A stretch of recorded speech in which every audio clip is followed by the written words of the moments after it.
Hello, everyone. For this week's edition of UpBeat with Pierre, I am starting a new sub series with the intent of making you discover composers that have become undeservedly obscure, but who wrote fantastic compositions which I feel need to be brought back into light. This videocast will be divided in four sections, one for each composer. Feel free to skip ahead. Timings are indicated down below, should you already be familiar with the musicians which I am introducing. Let's embark on our musical voyage. This week, we travel to England and explore unsung heroes which have worked besides Elgar, Vaughan Williams, Holst, and Britten. Welcome to UpBeat with Pierre!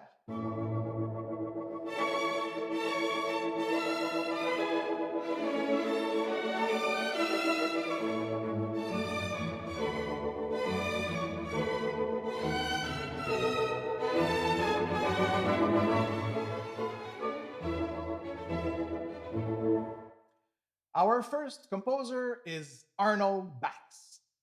Who is Arnold Bax? Bax was an incredibly prolific English composer, poet, and author. He wrote songs, choral music, chamber pieces, solo piano works, but he is best known for his orchestral music. In addition to a series of symphonic poems, he wrote 7 symphonies and was for a time, in my opinion, too short of a time, widely regarded as the leading British symphonist. By the 1930s, and with the rise of the serialist school in Germany and elsewhere, Bax's music, deeply rooted in the romantic idioms, stopped being seen as new and difficult and started falling out of fashion. Unfortunately, he soon came to be regarded in musical circles as an important but isolated figure. While still a student at the Royal Academy of Music, Bax became fascinated with Ireland and Celtic culture, which became a strong influence on his early development. In the years before the First World War, he lived in Ireland and became a member of Dublin literary circles, writing fiction and verse under the pseudonym Dermot O'Byrne. Why should Bax's music be listened to? I have a special relationship with Bax's music, especially the orchestral works. As a young adult, I used to voraciously listen to CDs and was always on the hunt for composers which I didn't know about. Once I had gone through the regular canon of Beethoven, Mozart, Brahms, Mahler. Off the beaten path, Arnold Bax was one of the first composers which I stumbled upon, and I immediately fell in love with his compositions. If you appreciate Sibelius, Rachmaninoff, even Shostakovich, Bax is for you. In Bax's own words, his music is brazenly romantic, and I find it has a seductive, very personal voice. Bax is an absolute master of musical development in the spirit of Beethoven, an expert at transforming basic music material into full-fledged symphonic works. Finally, his language is incredibly expressive, lush, imaginative, and colorful. It is an absolute wonder that his music is barely performed on orchestral stages outside of the United Kingdom. What should be listened to? Bax wrote a large amount of music, but my advice, make sure you discover the 7 symphonies. And if you have extra time, the symphonic poems, Tintagel, November Woods, The Garden of Fan, The Tale the Pine Trees Knew. For your listening enjoyment, here's a short musical excerpt, the beginning of Bax's Symphony Number 7.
Fun fact and extra resources. Some of you might be familiar with the British film director Ken Russell, best known for films such as Altered States and The Who's Tommy. What is less known about him is the fact that he directed several films based on the lives of classical composers Elgar, Tchaikovsky, Mahler, Bruckner, Liszt. In 1992, he directed The Secret Life of Arnold Bax, in which he himself played the role of the composer. Believe it or not, you can watch the whole movie right here on YouTube.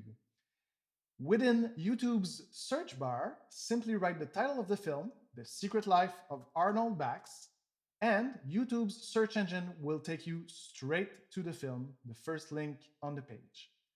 As well, there is a full United Kingdom based website devoted to the music of Arnold Bax, arnoldbax.com. Our second forgotten English composer is Edmund Rubra. Who is Edmund Rubra? Rubra composed both instrumental and vocal works for soloists, chamber groups, and full choruses and orchestras. He was greatly esteemed by fellow musicians and was at the peak of his fame in the mid 20th century. Were you impressed with Arnold Bax writing 7 symphonies? Well, Rubra wrote 11, his most famous pieces. He devised his own musical style, crossroading traditional romantic devices with more modern elements. Working at a time when 12 tone music became prominent, a style which he avoided using, his output as a whole became less celebrated today than would have been expected from its sheer merit and from his early popularity. Why should Rubra's music be listened to? Edmund Rubra is an absolute master of melody. All of his music, including the symphonies, have a very strong vocal feel. In his later years, his music reflects a unique interest in Eastern spirituality combined with a devout Roman Catholicism. His music also shows a keen awareness of 16th century polyphony, especially that of Monteverdi. So, his musical voice absorbed a myriad of influences from his first teacher, Cyril Scott, to British composers Holst, Vaughan Williams, Elgar, and, as I just mentioned, Renaissance polyphony. My own personal relationship with Rubra came through an oboe sonata, which I performed a few times in my own earlier years as an oboist. What should be listened to? Here again, like Bach's, the symphonies. In the interwar period, Rubra emerged as one of England's most skillful symphonists. In 1947, he was appointed a music lecturer at Oxford, and in 1961, he was appointed at the Guildhall School of Music, where he stayed until the 1980s. That's 40 years worth of music teaching. I would also advise on the discovery of his chamber music, but for now, here is a short excerpt from a significant contribution to symphonic repertoire, Rubra's Symphony Number 6.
Fun fact and extra resources.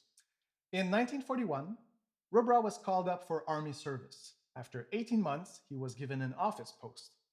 While he was there, he ran a small orchestra assisted by a double bass player from the BBC Orchestra. The War Office then asked him to form a piano trio to play classical chamber music to the troops. Rubra was happy to oblige, and the trio took 6 months acquiring a repertoire of chamber music.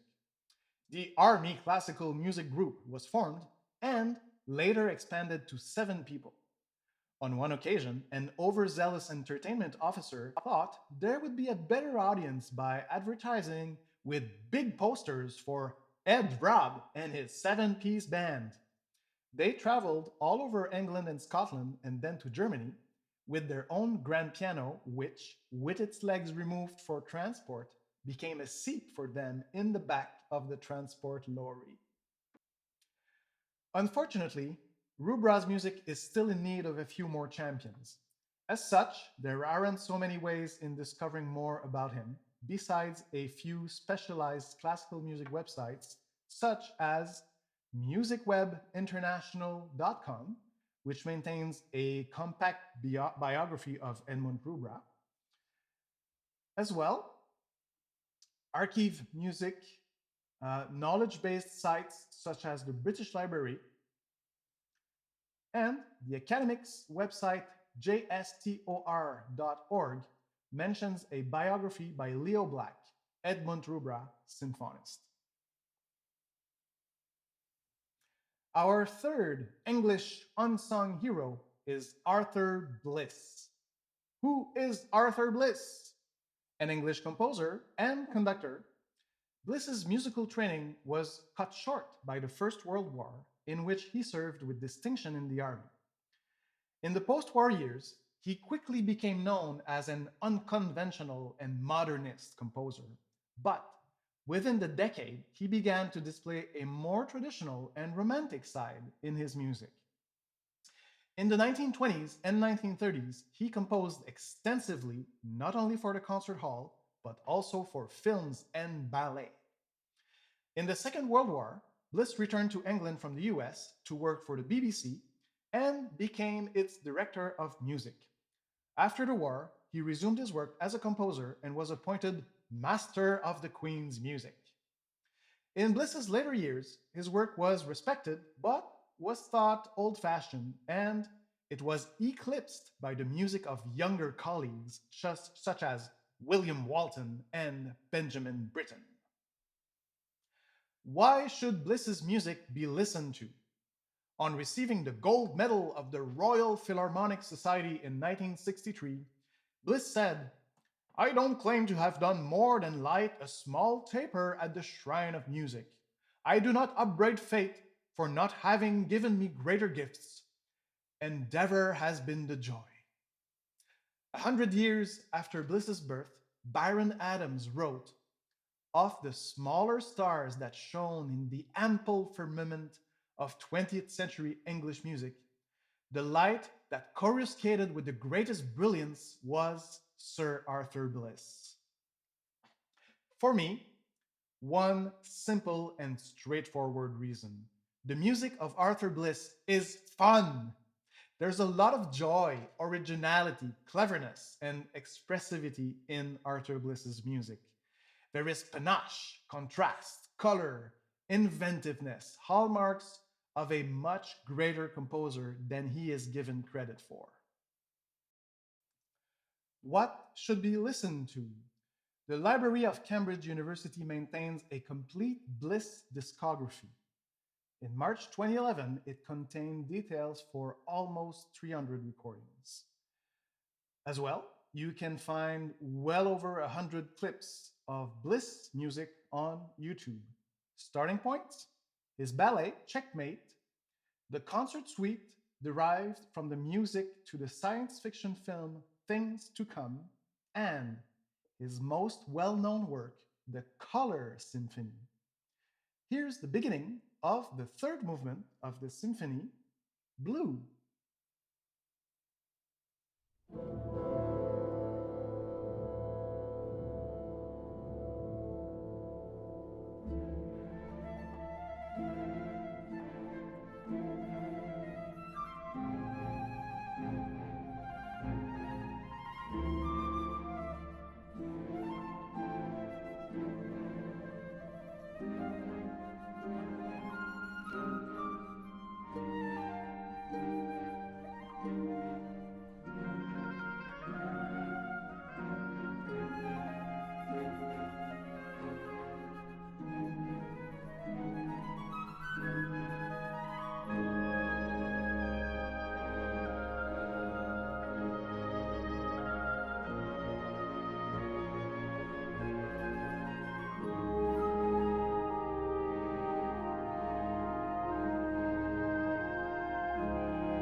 Extra resources.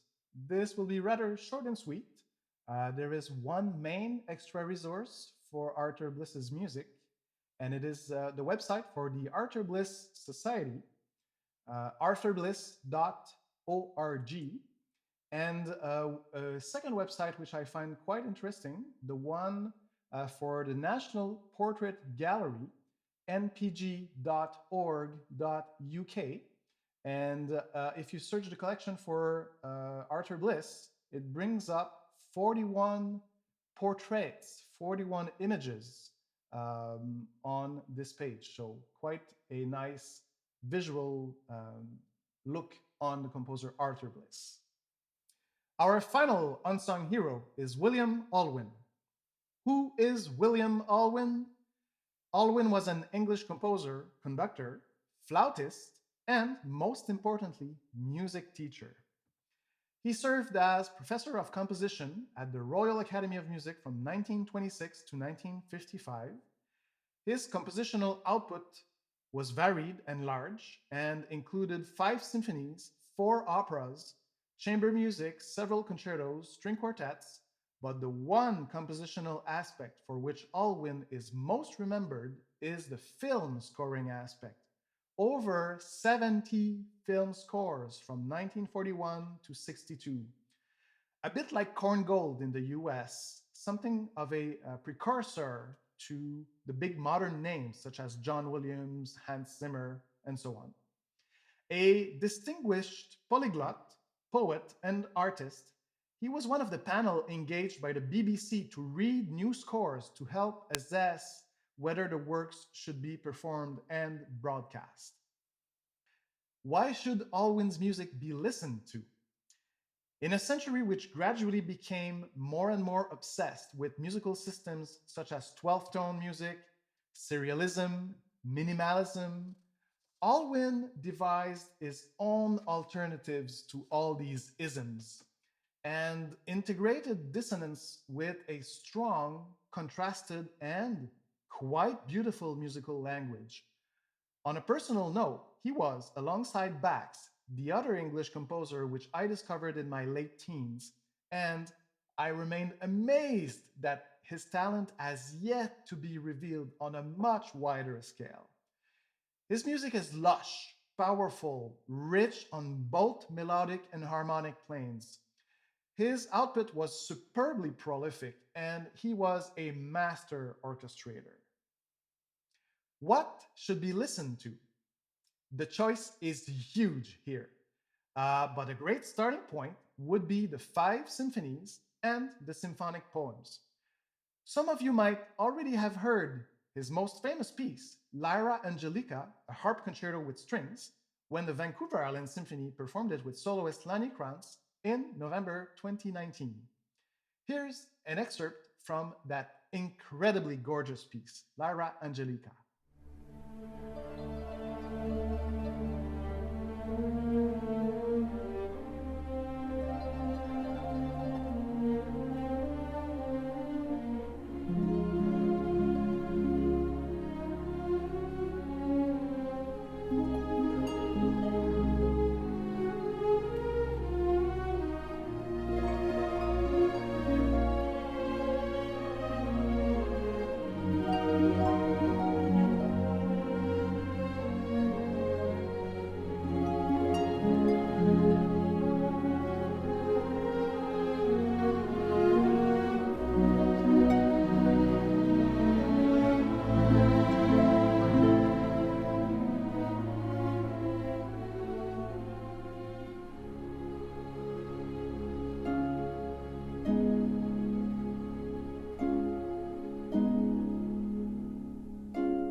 Fun facts and extra resources. The first fun fact is Alwyn's name. He was born William Alwyn Smith.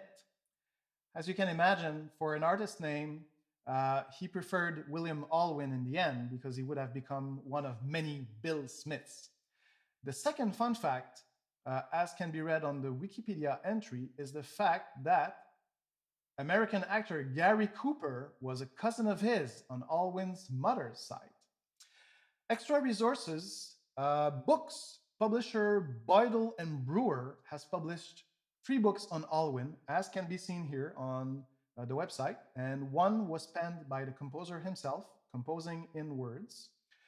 And there's also a website for William Alwyn, which provides more information. The William Alwyn Foundation, found at williamalwyn.co.uk. There are many more English composers which would deserve a wider audience than they are getting. Malcolm Arnold, John Ireland, Ernest John Moran, Frank Bridge, Gerald Finzi, Michael Tippett, Herbert Howells, Granville Bantock, and many more. But that's it for this edition of Upbeat with Pierre. I hope you enjoyed this window of music which you might not have known about. Stay tuned for more entries in this series. In the next few weeks and months, I will bring you to Russia, France, and right here in Canada. Thanks for watching. Bye for now.